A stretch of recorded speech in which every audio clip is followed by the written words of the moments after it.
This is the basic bargain that we are in Jefferson City to maintain. There's one other basic bargain, I think, that Senator LeVota mentioned that is so important to all of us. And because of Cass County and the socioeconomics of this county, organized labor is incredibly intertwined in our lives here. The other basic bargain is that, yes, even as we're trying to push this economy forward, we have to make sure that our workers, our neighbors, our friends are not getting thrown under the bus, and that organized labor doesn't go under the bus as part of this Republican effort. And that means saying no to right to work in the state, and to say it emphatically and over again, and to make sure that it doesn't happen. I have a friend named Denny Marshall. Denny Marshall is the Secretary-Treasurer, I guess, of Roofers Local 2. Now, Denny is not just any member of Roofers Local 2. Denny is a fifth-generation member of Roofers Local 2, which, when you think about it, as I did the other day, means that Denny's great-great-grandfather was pulling hot tar across flat roofs in Old St. Louis on August days during the Garfield administration, like in 1880. And so his direct line of fathers has been a roofer in this union for 120 years. And so we were talking about different things. We were talking about kids. Denny was telling me that his oldest son, who is 14 years old, is just starting St. Louis University High School. St. Louis U High is my alma mater. Quick couple of points on this. He was very proud of this, very excited that his son is going to St. Louis U High. First of all, his kid is really smart. His son is very smart. You got to be a lot smarter to get into St. Louis U High these days than you did when I was there. You got to test like in the top 3%. The second thing is St. Louis U High is really expensive these days. It's like $13,000 or $14,000 a year to send a boy there. And so it's an all-boys school. The last thing about St. Louis U High that is critical to the story is that it has a way of just turning out the professional class in St. Louis. The doctors, the lawyers, the dentists, the accountants, the place just turns out professionals till the cows come home. And Denny was so excited that his son was at this school. And so I had spent my youth there, and I thought back to the days in the lunchroom and thought about Denny's son around this lunch table. And boys have a way of speaking in an unfiltered way, to some degree, 14-year-old boys do.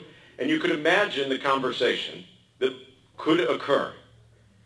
What does your dad do? He's a doctor. What does your dad do? He's a lawyer. What does your dad do? He's a dentist. What does your dad do? He's an accountant. What does your dad do? He's a roofer. Now, these boys are not dumb. They know that one of these things is not like the other. And yet, what is it that allows Denny Marshall's kid to go to St. Louis U High? Local 2 allows it. Collective bargaining allows it. The fact that we do not live in a right-to-work state allows it.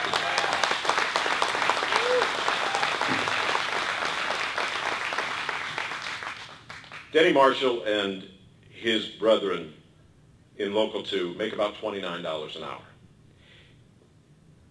His colleagues from Arkansas and Texas make about $12 an hour. Denny Marshall has a pension and health care. His colleagues in Arkansas and Texas do not. When Denny Marshall's body wears out at 55 or something from a lifetime of pulling tar, there's a way for Denny Marshall to get to age 62 and age 65. There's no way for his colleagues not to. I was with Mike Burns not too long ago, who is the head of the tile setters.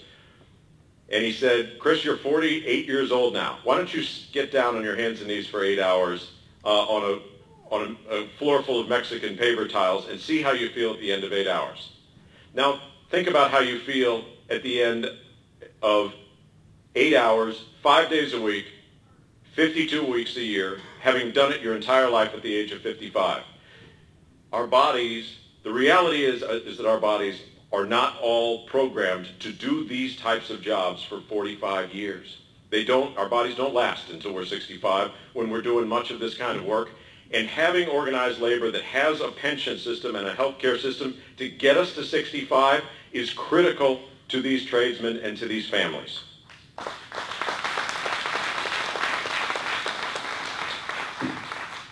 If you go up into northwest Missouri, there's a highway 159 that leads out of Fortescue, Missouri, and goes into Rouleau, Nebraska.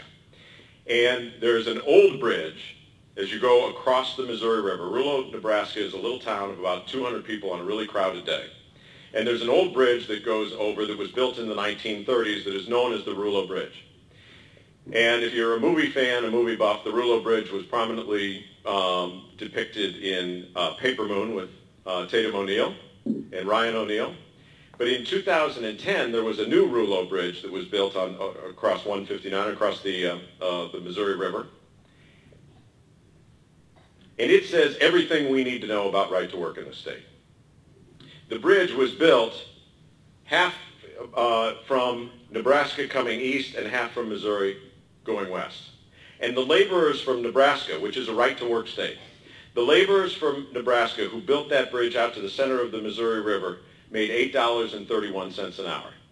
And the laborers on the Missouri side that built that bridge east to west made $31.52 an hour. Two fathers raising two sons with two different educational opportunities, two different lives, two different marriages, two different hopes for the future, two different opportunities for one reason. Because one state does not value the work of a tradesman's hands, and one state, at least today, does. And we need to make sure we keep it that way.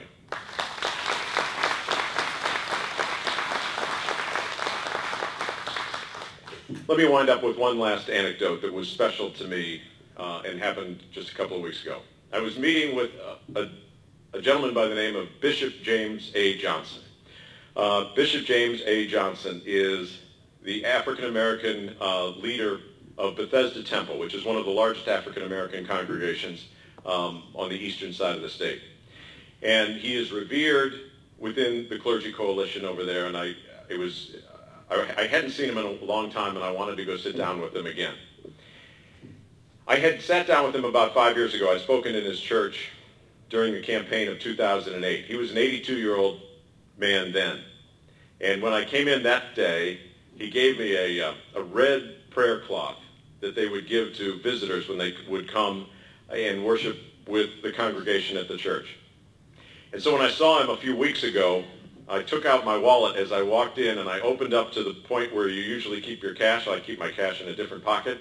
And I opened it up and showed him that the red prayer cloth had been right in there, a little more worn, but still there for the last 5 years and every day in my back pocket. And he smiled. He's 88 years old now. And he was a different man than I had visited a few years ago. He was in a wheelchair now. I'm fairly bold in these conversations, so I started off, I said, Bishop, what has occurred? What is going on in your life that has created this change? His legs weren't working, and he really couldn't shake hands either, so his mobility in his upper arms was restricted, and he was in a wheelchair with one of these balls that you don't require your arms to move around very much. I said, what happened? He said, I had prostate cancer, and something in the radiation had injured some spinal tissue at the bottom of my spine, and that has caused his legs not to work.